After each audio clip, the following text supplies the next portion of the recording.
Selamat berjumpa kembali, sahabat peziarah dari debu ke api perutusan dalam renungan audio ini. Saya Romo Robertus Bambang Rudianto SJ. Mari kita mulai dengan hening sejenak.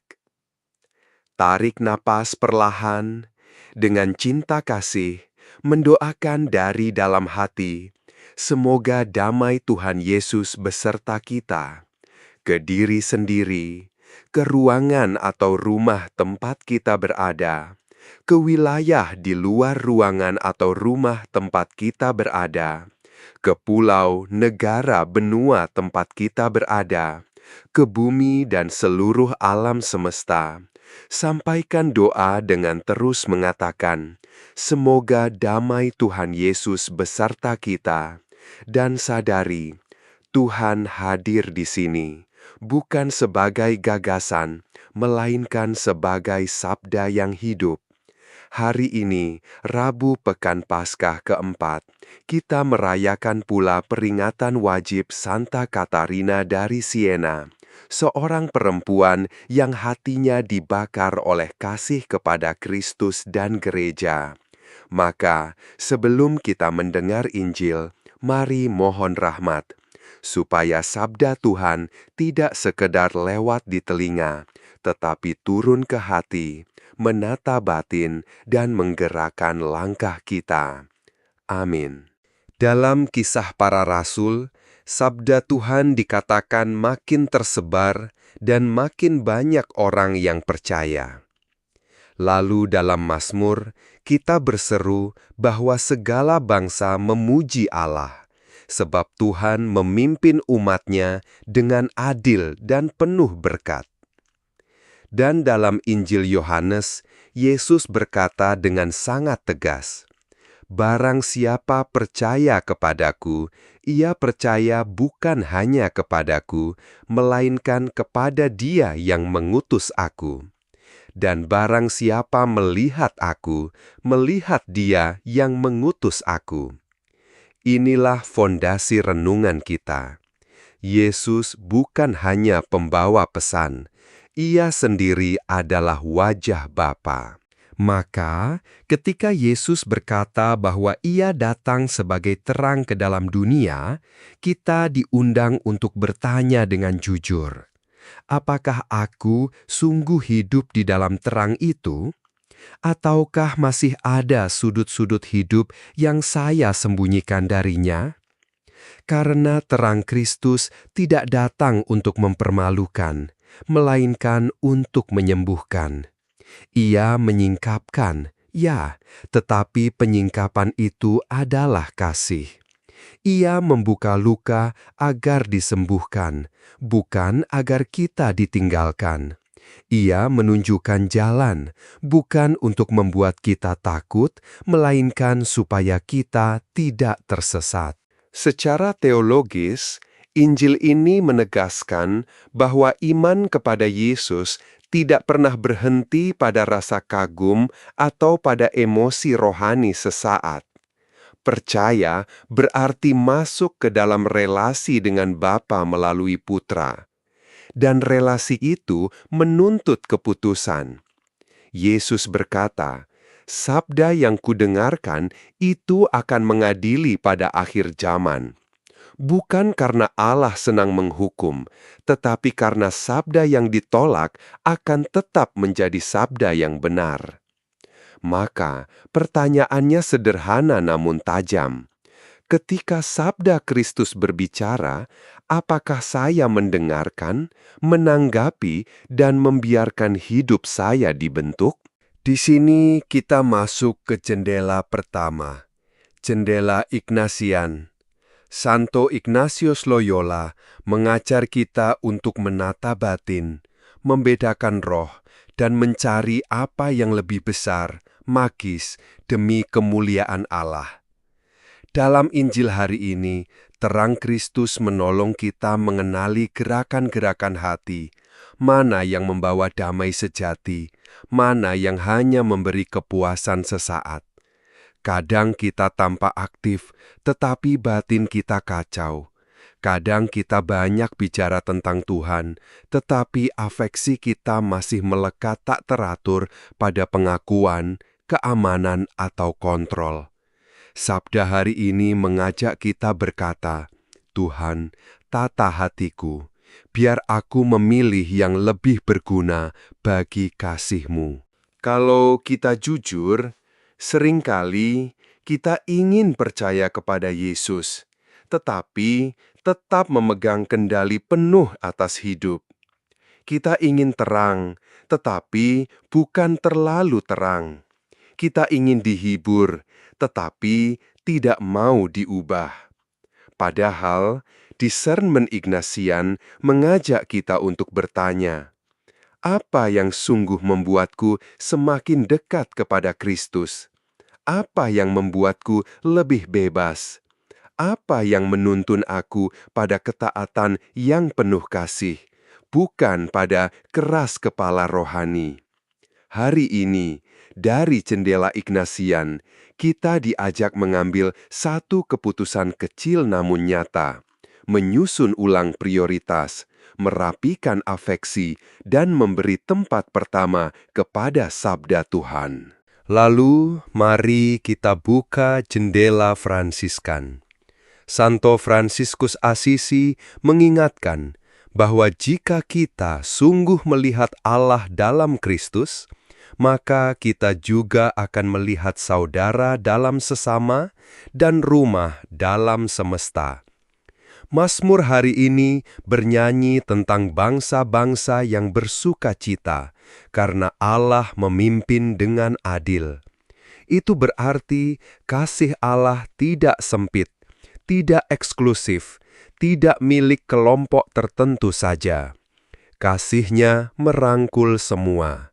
Maka orang yang hidup dalam terang Kristus tidak boleh hidup dalam sikap merendahkan orang lain, tidak boleh memelihara kebencian, dan tidak boleh memperlakukan ciptaan seolah-olah tidak punya nilai. Spiritualitas Fransiskan menegur kita yang mudah boros, mudah mengeluh, dan mudah melupakan bahwa bumi adalah rumah bersama. Dalam terang Injil, kesalehan tidak boleh dipisahkan dari cara kita memperlakukan orang miskin, tetangga, keluarga, bahkan alam sekitar. Apakah aku sudah hidup sederhana? Apakah aku membawa damai ke rumah, ke komunitas, ke tempat kerja? Atau justru kehadiranku membuat suasana makin berat? Yesus yang datang sebagai terang selalu melahirkan damai. Karena itu, setiap sikap yang memecah belah, merusak, dan mengeras bukan berasal dari terang itu. Sekarang kita beralih ke jendela ketiga, jendela I Thirst dari Santa Teresa dari Kalkuta. Di kayu salib, Yesus berseru, "Aku haus." Haus akan cinta, haus akan jiwa-jiwa, haus agar manusia menerima kasih Bapa. Dahaga Yesus itu masih nyata hari ini di wajah mereka yang tersingkir, lelah, sakit, kesepian, dan tak dianggap. Maka, sabda Yesus, "Aku datang ke dalam dunia sebagai terang," bukan hanya undangan untuk percaya, tetapi juga panggilan untuk melayani. Terang Kristus ingin menjangkau tempat-tempat yang paling gelap dalam hidup manusia. Disinilah Santa Teresa dari Kalkuta menjadi saksi yang sangat sederhana, tetapi sangat kuat. Ia tidak menunggu kondisi sempurna untuk mengasihi. Ia melihat Kristus dalam orang yang lapar, yang telantar, yang ditolak, yang sendirian. Dan ia menjawab dahaga Yesus dengan tindakan kasih yang kecil, setia, dan nyata. Saudara-saudari, mungkin kita tidak bisa melakukan hal besar, tetapi kita selalu bisa memberi segelas air, kata yang lembut, waktu untuk mendengar, kehadiran yang tulus, atau pengampunan yang selama ini ditunda. Itulah cara memuaskan dahaga Yesus hari ini. Izinkan saya berbagi satu kisah singkat. Senter yang redup.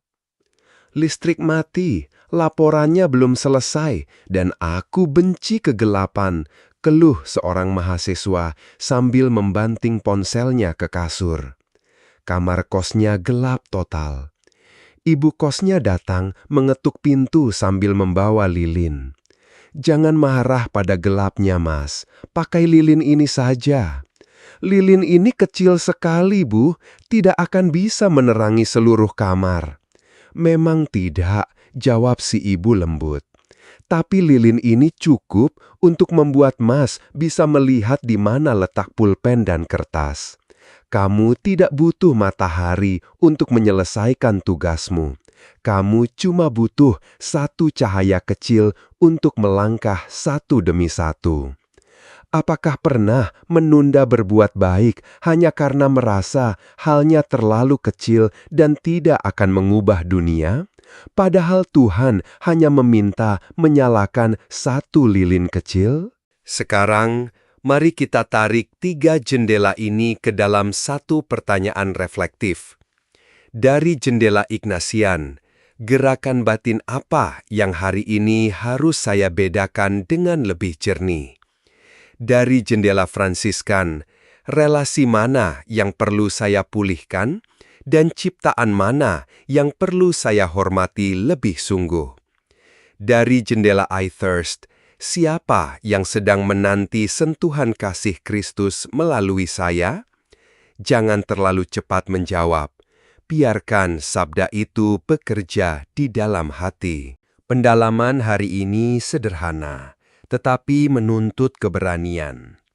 Pertama, saya diajak untuk menjadi orang yang sungguh percaya bahwa Yesus adalah terang, bukan hanya tema rohani. Kedua, saya diajak menata hidup agar tidak dikuasai oleh afeksi yang tak teratur, oleh ego, atau oleh kebiasaan yang mematikan kepekaan. Ketiga, saya diajak melihat saudara, terutama yang kecil dan rapuh, sebagai tempat perjumpaan dengan Kristus. Dan keempat, saya diajak menyadari bahwa pertobatan bukan hanya urusan pribadi, melainkan juga relasi, ekologi, dan pelayanan kasih. Maka, langkah konkret hari ini bisa sangat sederhana. Pilih satu hal untuk ditata ulang. Mungkin waktu doa, mungkin cara berbicara di rumah, mungkin kebiasaan mengeluh, mungkin cara menggunakan gawai, mungkin sikap terhadap orang yang berbeda pendapat. Lalu, pilih satu tindakan kasih, menghubungi seseorang yang terluka, membantu tanpa menunggu diminta, atau menjaga satu kebiasaan kecil yang lebih ramah bagi bumi. Jangan menunggu besok untuk mulai. Terang Kristus selalu dimulai dari langkah kecil yang dijalani dengan setia. Dan sekarang, mari kita berdoa. Tuhan Yesus, Engkau adalah terang dunia dan wajah kasih Bapa. Tuntunlah batinku agar semakin jernih membedakan kehendak-Mu. Lembutkanlah hatiku agar lebih bersaudara kepada sesama dan ciptaan. Dan nyalakanlah dalam diriku kasih yang siap menjawab dahaga-Mu di wajah saudara-saudari yang kecil, miskin, dan terluka. Jadikanlah hidupku persembahan yang sederhana, setia, dan penuh damai. Santa Katarina dari Siena, doakanlah kami agar berani mencintai gereja dan Kristus dengan segenap hati. Dalam nama Bapa dan Putra dan Roh Kudus. Amin.